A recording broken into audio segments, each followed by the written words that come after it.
Hi friends, welcome to Kavyanayana cooking channel. ನಾನು ಸುಷ್ಮಾ. ಬನ್ನಿ ಇವತ್ತು ರವಾದಿಂದ ಸ್ವೀಟ್ ಯಾವ ಥರ ಮಾಡೋದು ಅಂತ ತೋರಿಸ್ಕೊಡ್ತೀನಿ. ನೋಡಿ ಎಷ್ಟು ಜ್ಯೂಸಿಯಾಗಿ ಸಾಫ್ಟಾಗಿ ಸ್ವೀಟು ರೆಡಿಯಾಗಿದೆ ನಮಗೆ. ವಾವ್, ಸೂಪರ್ ಅಲ್ವಾ? ನೀವು ನಿಮ್ಮನೇಲಿ ಮಕ್ಕಳಿಗೂ ಕೂಡ ಮಾಡಿಕೊಡಿ, ತುಂಬ ಇಷ್ಟಪಟ್ಟು ತಿಂತಾರೆ. ಒಲೆ ಮೇಲೆ ಒಂದು ಕಡಾಯಿ ಇಟ್ಕೊಂಡಿದ್ದೀನಿ. 1 ಕಪ್ಪಷ್ಟು ಸಕ್ಕರೆ ಹಾಗೆ 1 ಕಪ್ಪಷ್ಟು ನೀರನ್ನು ಸೇರಿಸ್ಕೊಂಡು ನಾವು ಇಲ್ಲಿ ಸಕ್ಕರೆನ ಕರಗಿಸ್ಕೋಬೇಕು. ಅದು ಪಾಕ ಗೀಕ ಏನು ಮಾಡೋದು ಬೇಡ, ಜಸ್ಟ್ ಸಕ್ಕರೆ ಮಾತ್ರ ಕರಗಿಸ್ಕೊಳ್ಳೋಣ. ನೋಡಿ, ಚೆನ್ನಾಗಿ ಸಕ್ಕರೆನ ಕರಗಲಿ. ಈ ಕಡೆ ಇನ್ನೊಂದು ಪಾತ್ರೆ ಇಟ್ಕೊಂಡು ಅದಕ್ಕೆ ಅರ್ಧ ಕಪ್ಪಷ್ಟು ಉಪ್ಪಿಟ್ಟು ರವೆನ ಸೇರಿಸ್ಕೊಂಡು ನಾನು ಚೆನ್ನಾಗಿ ಫ್ರೈ ಮಾಡ್ಕೊತೀನಿ. ನೋಡಿ, ಲೋ ಫ್ಲೇಮಲ್ಲಿ ನಾವು ರವೆ ಕಲರ್ ಚೇಂಜ್ ಆಗಬೇಕು, ಅಲ್ಲಿವರೆಗೂ ನಾವು ಚೆನ್ನಾಗಿ ಫ್ರೈ ಮಾಡ್ಕೋಬೇಕು. ಈ ಕಡೆ ಸಕ್ಕರೆ ಪಾಕ ಕೂಡ ರೆಡಿಯಾಗಿದೆ, ಅಂದರೆ ಸಕ್ಕರೆ ನೀರು ರೆಡಿಯಾಗಿದೆ.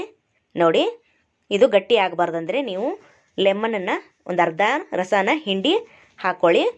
ಇವಾಗ ನೋಡಿ, ಸಕ್ಕರೆನೂ ಕರಗಾಯಿತು. ಇವಾಗ ಇದಕ್ಕೆ ಏಲಕ್ಕಿ ಪುಡಿನ ಹಾಕಿ ಮತ್ತೆ ಒಂದು ಸತಿ ಮಿಕ್ಸ್ ಮಾಡಿಕೊಂಡು ಒಲೆನ ಆಫ್ ಮಾಡಿ ಸೈಡಲ್ಲಿ ಎತ್ತಿಟ್ಕೊಳ್ಳೋಣ. ಇವಾಗ ನೋಡಿ, ರವೆ ಚೆನ್ನಾಗಿ ಹುರಿದಿದ್ದಾಯಿತು. ಇವಾಗ 1 ಕಪ್ಪಷ್ಟು ಹಾಲನ್ನು ಹಾಕ್ಕೊಂಡು ಚೆನ್ನಾಗಿ ಹಾಲಲ್ಲೇ ನಾವು ರವೆನ ಚೆನ್ನಾಗಿ ಕುದಿಸ್ಕೋಬೇಕು. ನೋಡಿ, ಸತಿ ಮಿಕ್ಸ್ ಮಾಡ್ಕೋಬೇಕು. ಲೋ ಫ್ಲೇಮಲ್ಲೇ ಇರಬೇಕು, ಯಾವುದೇ ಕಾರಣಕ್ಕೂ ಒಲೆ ಜೋರಲ್ಲಿ ಇಡಬೇಡಿ. ನೋಡಿ, ಚೆನ್ನಾಗಿ ಹಾಲೆಲ್ಲ ಹೀರ್ಕೊಂಡು ರವೆ ಕೂಡ ಗಟ್ಟಿಯಾಗ್ತಾ ಇದೆ.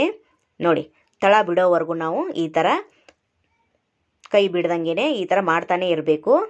ನೋಡಿ, ಇದಕ್ಕೆ 2 ಟೇಬಲ್ ಸ್ಪೂನಷ್ಟು ತುಪ್ಪನ ಸೇರಿಸ್ಕೊಂಡು ನಾನು ಮತ್ತೆ ಚೆನ್ನಾಗಿ ಮಿಕ್ಸ್ ಮಾಡ್ಕೊತೀನಿ.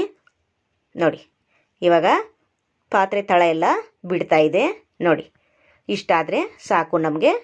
ಇವಾಗ ಇದನ್ನು ಒಂದು ಪ್ಲೇಟ್ಗೆ ಹಾಕ್ಕೊಳ್ಳೋಣ, ಆರೋದಕ್ಕೆ ಬಿಡಬೇಕು. ನೋಡಿ, ಒಂದು 5 ನಿಮಿಷ ಆರೋದಕ್ಕೆ ಬಿಡೋಣ. ಸ್ವಲ್ಪ ಅಗಲ ಮಾಡ್ಕೊಳ್ಳೋಣ, ಬೇಗ ಆರುತ್ತೆ, ಏನೋ ಒಂದು 2 ನಿಮಿಷಕ್ಕೆಲ್ಲ ಆರೋಗುತ್ತೆ. ನೋಡಿ, ಚೆನ್ನಾಗಿ ಕೈಯಿಂದ ನಾದ್ಕೋಬೇಕು ನಾವು. ನೋಡಿ, ಸೂಪರಾಗಿ ಈ ಥರ ಮೆತ್ತಗೆ ನಮಗೆ ಹಿಟ್ಟು ರೆಡಿಯಾಗುತ್ತೆ. 2 ಟೇಬಲ್ ಸ್ಪೂನಷ್ಟು ಮೈದಾ ಹಿಟ್ಟನ್ನು ಸೇರಿಸ್ಕೊತಾ ಇದ್ದೀನಿ. ನೋಡಿ, ಇವಾಗ ಮತ್ತೆ ಸೋಡಾ ಕೂಡ ಒಂದು ಅರ್ಧ ಟೇಬಲ್ ಸ್ಪೂನಷ್ಟು ಸೇರಿಸ್ಕೊಂಡು ಮತ್ತೆ ನಾದ್ಕೋಬೇಕು ನಾವು ಚೆನ್ನಾಗಿ. ನೋಡಿ, ಎಷ್ಟು ನಾದುತ್ತೀವೋ ಅಷ್ಟು ಜ್ಯೂಸಿಯಾಗಿ ಸ್ವೀಟು ರೆಡಿಯಾಗುತ್ತೆ ನಮಗೆ. ನೋಡಿ, ತುಂಬ ಸಾಫ್ಟಾಗಿ ಜ್ಯೂಸಿಯಾಗಿ ನಮಗೆ ಸ್ವೀಟು ಸಿಗುತ್ತೆ. ನೋಡಿ, ಈ ಥರ ಚೆನ್ನಾಗಿ ಮೆತ್ತಗೆ ನಾದ್ಕೋಬೇಕು ನಾವು. ನೋಡಿ, ಇವಾಗ ಕೈಯಲ್ಲಿ ಒಂದು ಉಳ್ಳಿನ ತಗೊಂಡು, ಪೂರಿ ಸೈಜ್ ಉಳ್ಳಿನ ತಗೊಂಡು, ನಿಮಗೆ ರೌಂಡಾಗಿ ಬೇಕಾದರೆ ರೌಂಡಾಗೂ ಕೂಡ ಮಾಡ್ಕೋಬೋದು. ಈ ಥರ ಅಗಲ ಕೂಡ ಕೈಯಿಂದ ಪ್ರೆಸ್ ಮಾಡಿ ಈ ಥರ ಕೂಡ ಮಾಡ್ಕೋಬೋದು. ನಿಮಗೆ ಯಾವ ಥರ ಬೇಕೋ ಆ ಥರ ನೀವು ಮಾಡ್ಕೊಳ್ಳಿ. ನೋಡಿ, ಎಲ್ಲವನ್ನು ಪ್ಲೇಟಿಗೆ ಮಾಡಿ ಇಟ್ಕೊಂಡಿದ್ದೀನಿ. ಎಣ್ಣೆ ಕೂಡ ಬಿಸಿಯಾಗಿದೆ. ಒಂದೊಂದೇನ ಉಳ್ಳಿನ ಇದರಲ್ಲಿ ಎಣ್ಣೆಯಲ್ಲಿ ಬಿಡೋಣ. ಲೋ ಫ್ಲೇಮಲ್ಲೇ ಫ್ರೈ ಮಾಡ್ಕೋಬೇಕು, ಯಾವುದೇ ಕಾರಣಕ್ಕೂ ಜೋರ ಉರಿ ಮಾಡಬೇಡಿ, ಯಾಕಂದರೆ ಒಳಗಡೆ ಚೆನ್ನಾಗಿ ಬೆಂದಿರಲ್ಲ, ಮೇಲೆ ಮಾತ್ರ ಕಲರು ಬಂದಿರುತ್ತೆ. ನೋಡಿ, ಇವಾಗ ಎಲ್ಲ ಉಂಡೆಗಳು ತೇಲ್ತಾ ಇದ್ದಾವೆ, ಅಂದರೆ ಮತ್ತೆ ಒಂದು ಕಡೆ ತಿರುವಿ ಈ ಥರ ಹಾಕ್ಕೋಬೇಕು. ನೋಡಿ, ಕಲರ್ ಚೇಂಜ್ ಆಗಬೇಕು, ಅಲ್ಲಿವರೆಗೂ ಫ್ರೈ ಮಾಡ್ಕೋಬೇಕು ನಾವು. ನೋಡಿ, ಕಲರು ಬ್ರೌನ್ ಕಲರ್ಗೂ ಆಯಿತು. ಇವಾಗ ಆಗಿದೆ ಇದು. ಇದನ್ನು ತೆಗೆದು ನಾವು ಪಾಕದಲ್ಲಿ ಹಾಕ್ಕೊಳ್ಳೋಣ. ನೋಡಿ, ಚೆನ್ನಾಗಿ ಕಲರ್ ಬಂದರೆ ರೆಡಿ ಆಯಿತು ನಮಗೆ.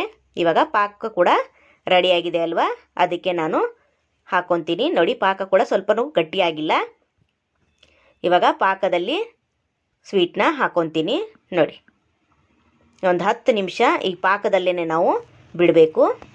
ಮುಚ್ಚಳ ಮುಚ್ಚಿ ಪಾಕದಲ್ಲೇ ಒಂದು 10 ನಿಮಿಷ ಬಿಟ್ಟರೆ ಚೆನ್ನಾಗಿ ಪಾಕ ಎಲ್ಲ ಹೀರ್ಕೊಂಡು ನಮಗೆ ಸ್ವೀಟು ರೆಡಿಯಾಗುತ್ತೆ. ಹಾಗೆ ನಮ್ಮ ಚಾನಲ್ನ ಇನ್ನೂ ಯಾರು ಸಬ್ಸ್ಕ್ರೈಬ್ ಮಾಡ್ಕೊಂಡಿಲ್ಲ, ಪ್ಲೀಸ್ ಹೋಗಿ ಸಬ್ಸ್ಕ್ರೈಬ್ ಮಾಡ್ಕೊಳ್ಳಿ. ಬೆಲ್ ಐಕನ್ನ ಪ್ರೆಸ್ ಮಾಡಿ ಆಲನ್ನು ನೋಟಿಫಿಕೇಷನ್ನ ಸೆಲೆಕ್ಟ್ ಮಾಡಿಕೊಂಡ್ರೆ ನಾವು ಹಾಕೋ ವಿಡಿಯೋ ಎಲ್ಲ ಮೊದಲು ನಿಮಗೆ ಬರುತ್ತದೆ ಫ್ರೆಂಡ್ಸ್. ಆಗ ಎಲ್ರಿಗಿಂತ ಮುಂಚೆ ನೀವೇ ನೋಡ್ಬೋದು. ನೋಡಿ, ಇವಾಗ ಅದು ಚೆನ್ನಾಗಿ ಪಾಕದಲ್ಲಿ ನೆನೆದಿದೆ. ಮತ್ತೆ ಒಂದು ಸತಿ ಫ್ರೈ ಮಾಡ್ಕೊಂಡು ನಾನು ಪಾಕದಲ್ಲಿ ಹಾಕೋತಾ ಇದ್ದೀನಿ. ಎಲ್ಲನೂ ಫ್ರೈ ಮಾಡಿಕೊಂಡು ಎಣ್ಣೆಯಲ್ಲಿ ಇವಾಗ ಪಾಕದಲ್ಲಿ ಒಂದು 10 ನಿಮಿಷ ನೆನೆಯೋದಕ್ಕೆ ಬಿಡ್ತೀನಿ. ನೋಡಿ, ಎಷ್ಟು ಚೆನ್ನಾಗಿ ಪಾಕದಲ್ಲಿ ನೆನೆದಿದೆ ಅಂತ. ಇವಾಗ ಪ್ಲೇಟ್ಗೆ ಸರ್ವ್ ಮಾಡ್ಕೊತೀನಿ. ನೋಡಿ, ಸೂಪರಾಗಿ ಬಂದಿದೆ ಫ್ರೆಂಡ್ಸ್. ನೀವು ಒಂದು ಸತಿ ಟ್ರೈ ಮಾಡಿ, ಮತ್ತೆ ಮತ್ತೆ ಮಾಡ್ಕೊಂಡು ತಿಂತೀರಾ, ಅಷ್ಟು ರುಚಿಯಾಗಿ ಆಗುತ್ತೆ. ಯಾರ್ದಾದ್ರು ಬರ್ತಡೇ ಆಗಲಿ, ಯಾರಾದರೂ ದಿಢೀರಂತ ನೆಂಟರು ಮನೇಲಿ ಬಂದರೆ ತುಂಬ ಈಸಿಯಾಗಿ ಮಾಡ್ಕೋಬೋದು. ಸೂಪರಾಗಿ ಸ್ವೀಟು ನಮಗೆ ರೆಡಿಯಾಗುತ್ತೆ. ನೋಡಿ, ಅರ್ಧ ಕಪ್ ರವೆ ಹಾಗೆ 1 ಕಪ್ ಸಕ್ಕರೆ, 1 ಕಪ್ ಹಾಲು ಇದ್ದರೆ ನಮ್ಮ ಮನೆಗೆ ಯಾರಾದರೂ ನೆಂಟರು ಬಂದಾಗ ಸ್ವೀಟು ರೆಡಿಯಾಗುತ್ತೆ ಫ್ರೆಂಡ್ಸ್. ನೋಡಿ, ಮೇಲೆ ನಾನು ಬಾದಾಮ್ ಚೂರನ್ನ ಕಟ್ ಮಾಡಿ ಸೇರಿಸ್ತಾ ಇದ್ದೀನಿ. ನೋಡೋದಕ್ಕೆ ಸೂಪರಾಗಿ ಕಾಣಿಸ್ತಾ ಇದೆ ಅಲ್ವಾ? ರುಚಿ ಕೂಡ ಅಷ್ಟೇ ಚೆನ್ನಾಗಿದೆ friends. Thank you for watching. ನಮಸ್ಕಾರ ಫ್ರೆಂಡ್ಸ್. ಬಾಯ್.